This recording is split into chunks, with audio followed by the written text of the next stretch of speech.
reinventing the way consumers are buying cars.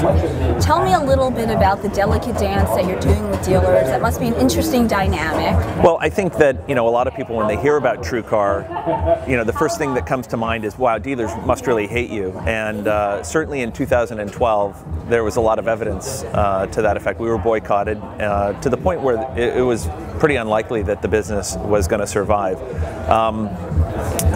For us, I think what we found is that it's much harder to be a dealer than most people understand. The average consumer, certainly the average 35-year or younger consumer, millennials, digital natives, believe that dealers make, on average, 15% to 20% profit when they sell a car. And the reality is they make closer to 2%.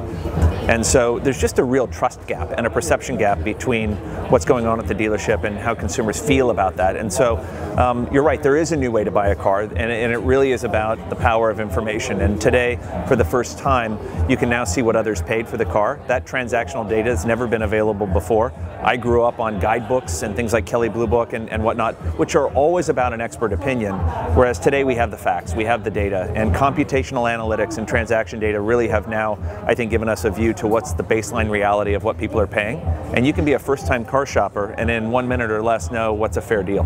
That's a really big shift in terms of the power, and it has a consequence for retail. It certainly represents change, and I think change is always scary. So we're forcing that change. We're a part of that. We're definitely empowering consumers with more information. It turns out, though, I think that trust is a better business model. I think that if consumers actually knew how little the dealer made and they could actually trust that the price that the dealer was offering the car for was a fair price, they would be a more confident, more satisfied shopper, and they would have a better experience in buying a car, and the dealer would actually make more money. And from your standpoint, your outlook for the auto industry and also your outlook for TRUECar, what's next? Well, I think the outlook for the auto industry is actually quite positive. A lot of what happens in the overall automotive ecosystem is compounded by the fact that it's not just selling a car. Most transactions involve financing or leasing. 90% of people don't pay cash for their car. And then there's insurance, maintenance, repair, refueling, accessories, and then ultimately the trade-in of your car. And in sort of looking at how transactions occur, the average consumer buys a new car or another car once every 6 years.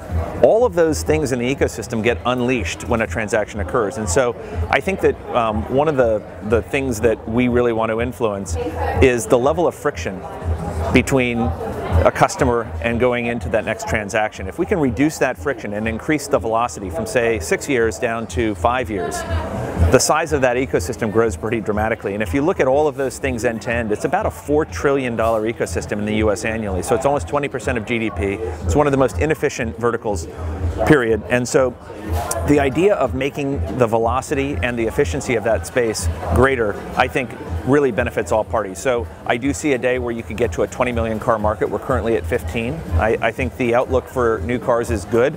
I think the ability to afford a new car is almost better than the ability to afford a used car, which is a pretty dramatic inflection point if you think about it, because if you're entering the market for the first time as a consumer, the ability to choose a new vehicle versus a used vehicle certainly comes with all the benefits of buying a new car.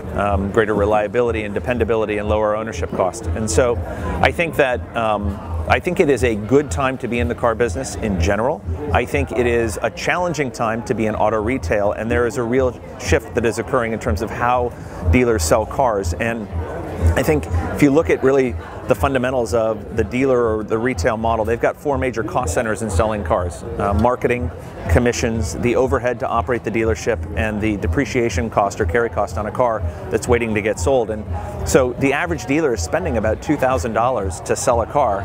And I think we can bring them a lot of efficiency. And so one of the real gains of a process change like TRUECar is that the average dealer can cut some of their costs and either pass that savings on to their customer in the form of a lower price or retain more margin. And that's really going to be the key to future success at the dealership level.